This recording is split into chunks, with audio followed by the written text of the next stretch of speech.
Welcome to Tower Talk Business Radio, where we bring you conversations with the top business minds on Long Island and around the nation every week. Featuring expert consultants and small business owners who have found success but are also willing to share their top tips, failures, and give gritty, matter-of-fact advice based on their firsthand experience. Now, let's get down to business on Tower Talk Business Radio on the voice of Nassau Community College, 90.3 WHPC. And welcome to Tower Talk Business Radio, powered by the Nassau Community College Foundation. My name is Donyshia Boston Hill, CEO of Keeper of the Brand Marketing and Digital Agency, along with Ray Schwetz and our co-host, Michael Chung. We're focused on being the premier resource for business and entrepreneurship. We bring you weekly business advice, tips, tools, and services that help you grow your business. Plus, we interview top business leaders in the industry. Helping provide us with business empowerment today is a good friend, Marlena Vaccaro, Gallery Director of the Carter Burton Gallery right here in New York City. Marlena, welcome to the show. Thank you so much for having me. Thank you. So I know, the first of the year, beginning of the year, there was a lot going on with Carter Burton. You on your team are always hard at work. Tell us a little bit about yourself and your background and how you landed at the Carter Burton Gallery. Well, my background's always been in the arts. I'm a painter myself. I went to Pratt with lots of amazing people, amazing opportunities being right here in New York where you want to be if you're involved in the arts. So it was, a dream beginning. I've run a gallery before. I've done all kinds of things in the arts. And about 25 years ago, I met some people who ran an organization called the Carter Burton Network. The gallery is a satellite or a program of the Carter Burton Network. It's an organization that helps older adults with all kinds of quality of life issues. So the mission of the network is to say, older people are not who you think they are. People are vital and creative and have value at every point in their lives. So we are a full service organization on that side of it for all kinds of social service, foods and senior centers and all kinds of things. The flip side or mirror piece of that is the gallery. We started the gallery 12 years ago here in Chelsea. And it may seem like, why does an organization that does Meals on Wheels also have an art gallery in Chelsea? Our mission, again, the network's mission was to say, we want to give a voice to older people. We want people to understand. It's a way to obviously fight ageism and have people understand that all through your life, it's a journey. It's not better or more valuable at any particular point. And of course, it changes for people.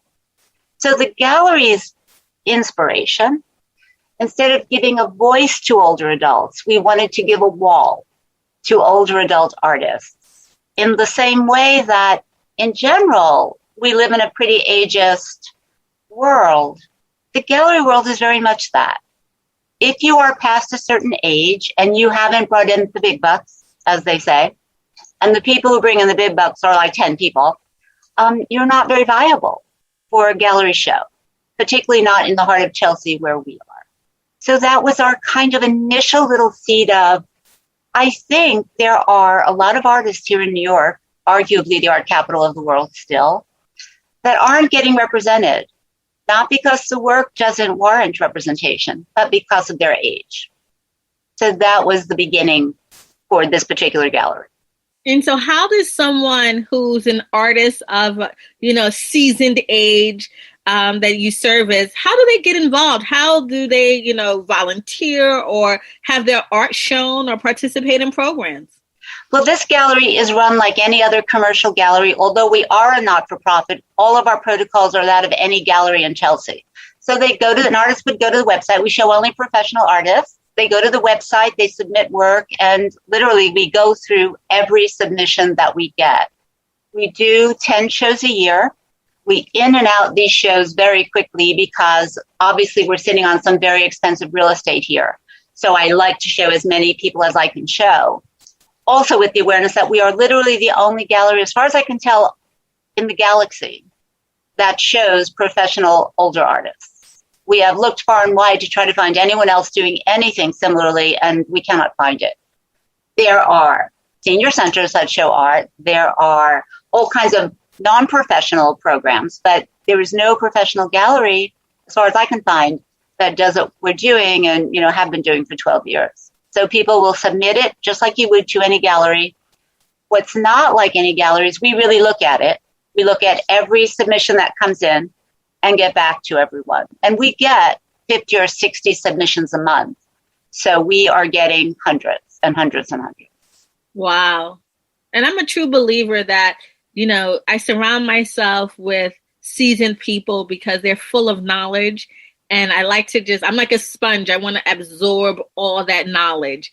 So recently I met Marlena Brown, who's a sculptress, and she, is 80 years old. And I immediately thought of Carter Burton Gallery. Yeah. So I'm sure there's other Marlena Browns out there. Can you share with us some of those people? Who is basically the artists of your clientele? Who are those people that are really on the scene for you? The artists that we show are 60 and older, and they have been professional artists their whole lives. Now, we live in a world where 60 just isn't that old anymore. So a lot of times, you see the people that we show, you'd be like, their age doesn't even register because we are very used to a very youthful older adult at this point in time. We don't expect somebody 60 to look like somebody's grandmother or what we think of as somebody's grandmother.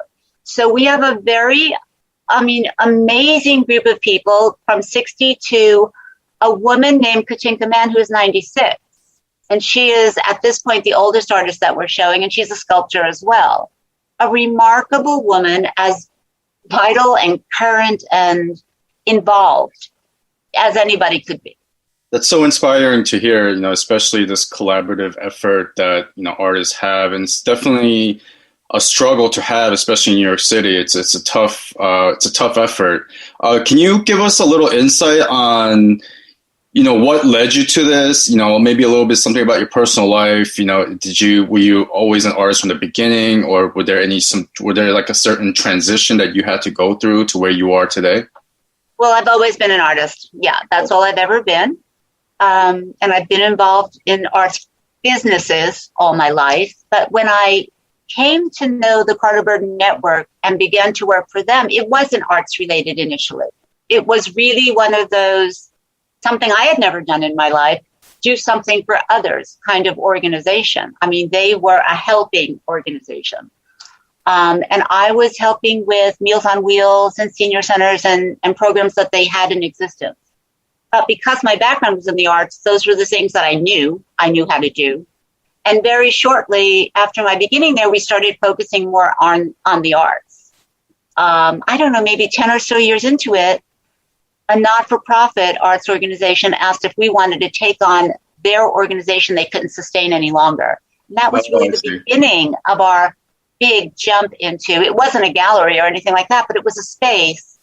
And I'm one of those people that if I see walls, I see gallery. And so that's exactly what happened. I'm like, there are four walls here. We can do this. And that was the beginning of it. And it just literally, the first letter I sent out, I got 500 responses from older professional artists saying, yes, and I have 10 friends who are interested as well. And everyone had the same story. They had good careers in the 60s and the 70s and the 80s. They had all been working and showing. But again, if you're not that rare breed of high earning artist, art galleries are a business. They have to keep their doors open in what's always expensive real estate. Mm-hmm. So they just don't get shown. And we have the luxury of, we have received grant funding. We have an amazing board of directors that supports the programming and the running of the gallery. So we're able, along with the sale of work, of course, our main focus is to sell work, to be able to do this magical thing for people who simply they'd work every day, they'd paint every day, nothing would change in their lives. But now there's the possibility of a show. You are listening to Tower Talk Business Radio on the voice of Nassau Community College, 90.3 WHPC. I'm Donyshia Boston Hill, along with Michael Chung, and our guest today is Marlena Vaccaro, Gallery Director of the Carter Burton Gallery in New York City. So Marlena, we're hearing a lot about, how you really got started and the business of the Carter Burton Gallery. But during the pandemic, everyone had to close their doors. How were you impacted, and what's happening now in your world? Well, like everybody, it came to a standstill. We can remember the day we closed our door and locked it and walked out and didn't know when we'd come back. So we had literally just hung a show that no one got to see other than online. So you had to rebound. You had to figure out what was going on. So all of the shows that we had scheduled for basically a year, we did simply as online shows. Everything was, digitally put together. Everybody could see it. We have a 3D format that we use. We have a platform on Artsy is one of the platforms we use. All of our social media outlets. We did everything we could to keep the shows going. I mean, the sadness of, the big part of the gallery is those openings. We have 200-300 people at an opening. So, of course, that excitement wasn't there. But to just go dark wasn't an option. So along with Sarah Leon, who is our assistant director, we just kept it going. And people, honest to God, were like, are you hanging shows? This looks amazing. So you got as much of a feel for an exhibit as you could in a digital, format. And with, not to say that, we're getting near to the end of the pandemic, that's obviously, we're still unsure of what's going to happen later this year. Are you seeing any relief from it right now? Like, how did that all work out with, keeping up with the rent, the lease, and whatnot? Did you have to apply for any loans with the government or anything like that? Well, the larger network certainly did. We're very fortunate in that we have a whole organization supporting us, because I will be frank with you, it wouldn't have been my strong suit. But yes, we've done all of the things that every business has done to try to keep afloat. Absolutely. And yeah, we had to pay our rent like everybody else and, keep things going. It's been a struggle for us, just like everyone else. And people kind of think not-for-profits don't have the same constraints and issues that everybody else deals with, but we certainly do, just with typically a lesser, resource bank. So it's been tough, but we have an amazing board of directors that decided we're going to keep this going. All of the programs through the network have been kept going, and we have reached out to thousands of people throughout this whole year in terms of food and safety and vaccinations and everything else that you could do for people who are older and might need a little bit more help with how to negotiate everything we've all had to figure out.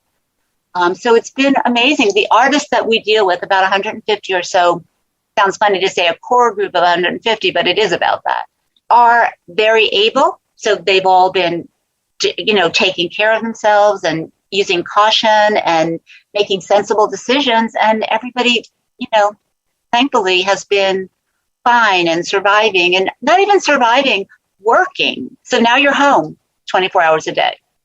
So for a lot of people, that's a problem. Say that to an artist and we're like, really? Okay, I guess I'm just going to have to paint for 24 hours, And so everybody's made the best of that in terms of the creative part of it. So, and we're back to showing. We do have actual shows up. And we're going to start this week. Again, we're watching the numbers like everybody. But we're taking reservations now. So we're taking 5 or 6 people at a time to come in and see the shows. And you kind of hit on something that I've been finding when I speak to artists.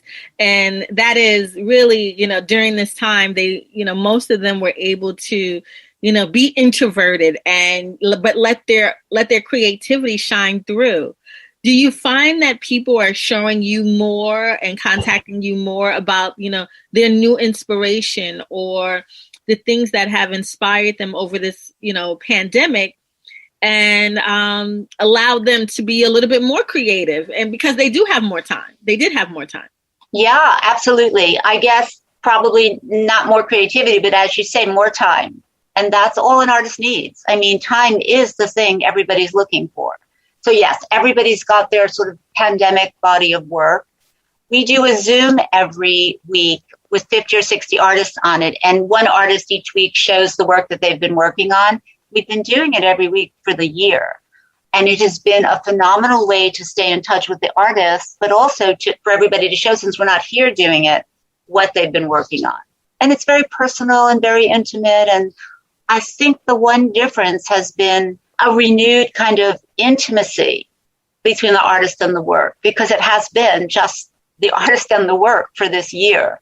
And you're making work that you don't know if anyone's ever going to see.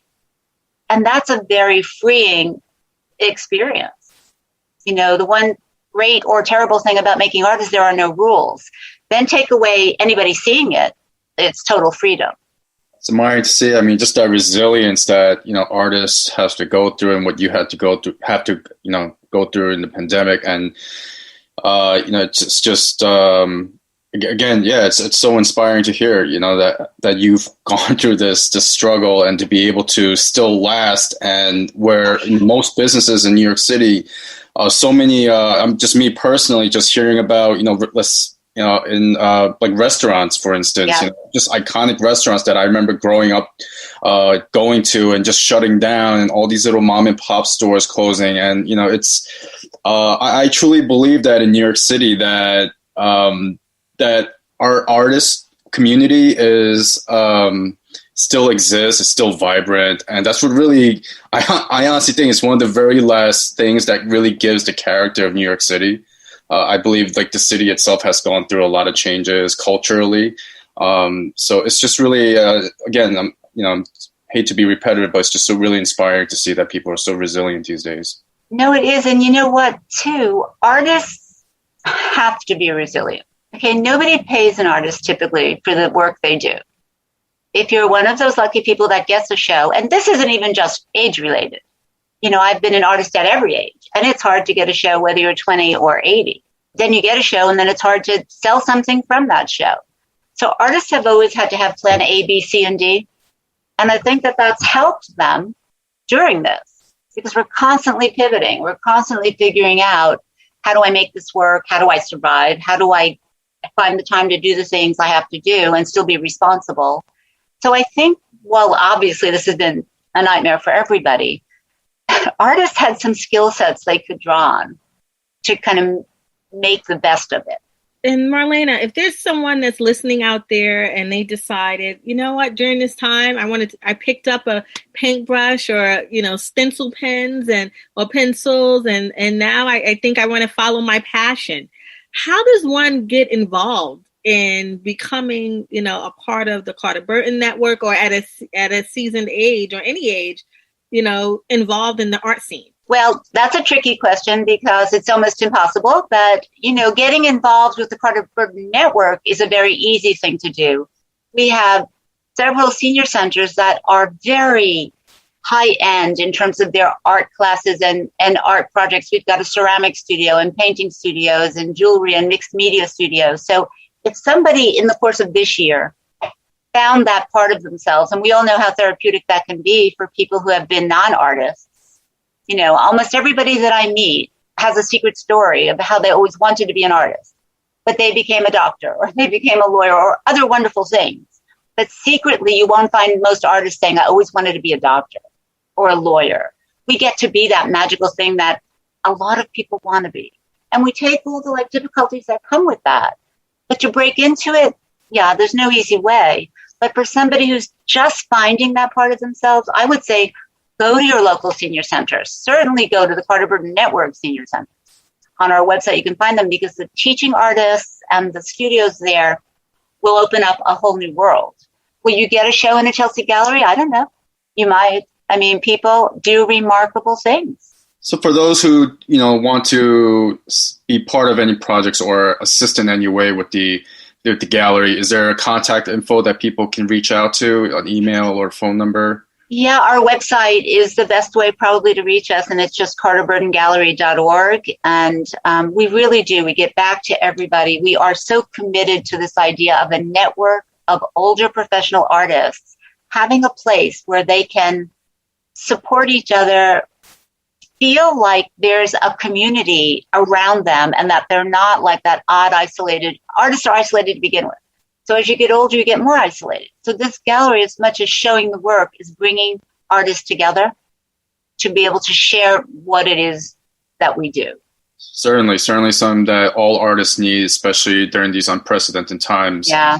So you are listening to Tower Talk Business Radio. Our guest today is Marlena Vaccaro, Gallery Director, the Carter Burton Gallery. My name is Michael Chung, along with Donyshia Hill, on the voice of Nassau Community College 90.3 WHPC. So Marlena, when I think of sculpturing, I think of the infamous Demi Moore, ghost scene, and then I think that's probably, for the layman is probably the one that sticks out in most people's mind.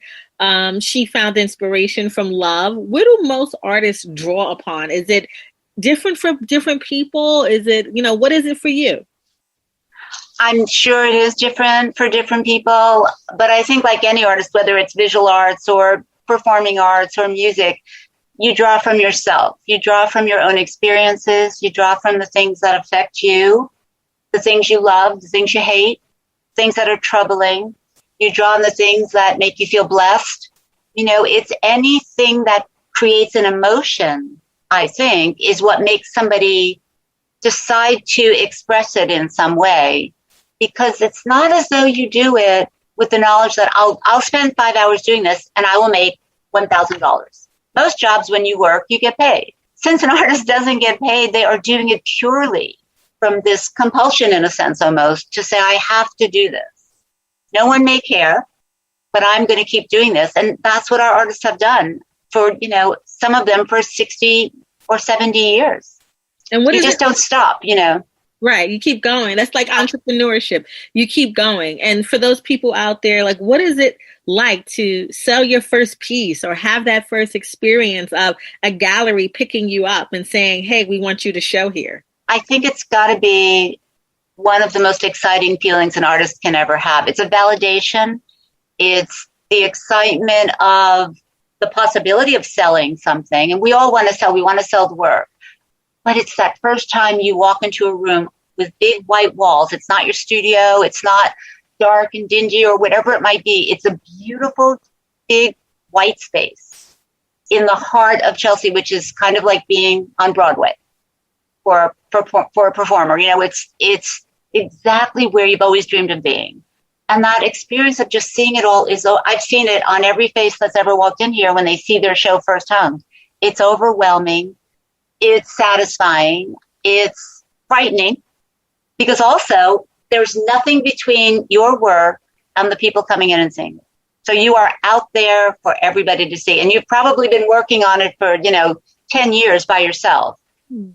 Not many people seeing it. And all of a sudden it's like completely exposed. And it's very freeing and very frightening. Yes, indeed, I'm sure. And Marlena, we really appreciate you coming on just to share with us about, the trials and tribulations of an artist, the inspiration. But I also think there is a business of being an artist. In regular business, there, you have the opportunity to, you sell something. There's an automatic transaction, and then there's automatic, taxes and everything else that comes into it. What is that? How does that work for an artist? Well, there is no expectation a lot of the time. You produce work like everyone does. A plumber fixes a sink. There's a standard fee you're going to get for fixing that sink that you expect. For an artist, there's no standard fee. It's what the market will bear. It's what you sold your last piece for that's similar. It's how long ago you sold that piece. It's how much you're willing to negotiate in terms of the price of these, because there's always that negotiating point. The buyer has to pay taxes on it. It has to be shipped. There's a lot of expense all around in terms of making art, selling art, and collecting art. For a lot of people, collecting art is a luxury. It's not like going to the grocery store and you have to buy milk. You don't have to come in and buy this painting, whether it's $500 or $5,000. It's probably just an extra thing that you're buying because you can, and it speaks to you. But a lot of people are left out of that experience. I can absolutely only imagine what the thought process, the business process for being in this industry, how that kind of lays out for an artist, because as an artist, you're focusing on the craft. The business side is just a little different. So do most artists have a team around them to help them support? You mentioned, the paperwork for PPP was just not in your wheelhouse. So do most artists have that, or hopefully they have the luxury of someone, husband, wife, cousin, business partner?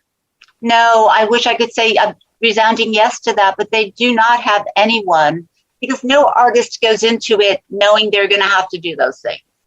You suspect, but you don't realize until you're in it. And there really aren't a lot of mechanisms, even if they had somebody. Most artists don't have agents. Most of them don't have galleries. A small percentage of artists ever are associated with a gallery and to help them sell the work. A lot of people now are doing much more online. So artists themselves are, getting more self-advocating and setting up websites and showing. There are a lot of arts websites now that you can look at. But it's a far cry from seeing the work in a gallery. A photo of anything doesn't look most of the time anything like the actual piece.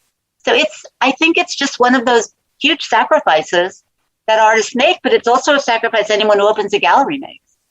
If you have a certain amount of money and you can open a business and you're looking to make a lot of, return on your investment, it probably wouldn't be a gallery. It's something, again, as much as the art is made out of love and passion, running a gallery is the same way. The people that support this gallery do it out of a love for the creative process and for the population that we are looking to show.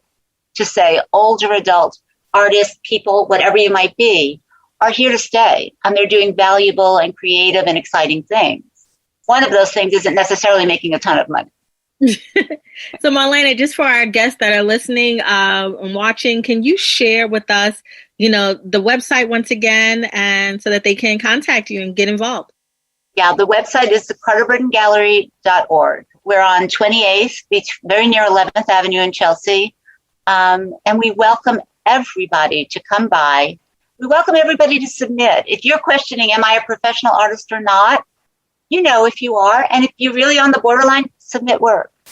It doesn't cost anything to submit it, and you might get some really interesting feedback. And we do look at all the work. So, there are very few rules and regulations other than you're 100% committed to your craft. That's really how you define a professional artist. Thank you. Once again, we'd really like to thank you.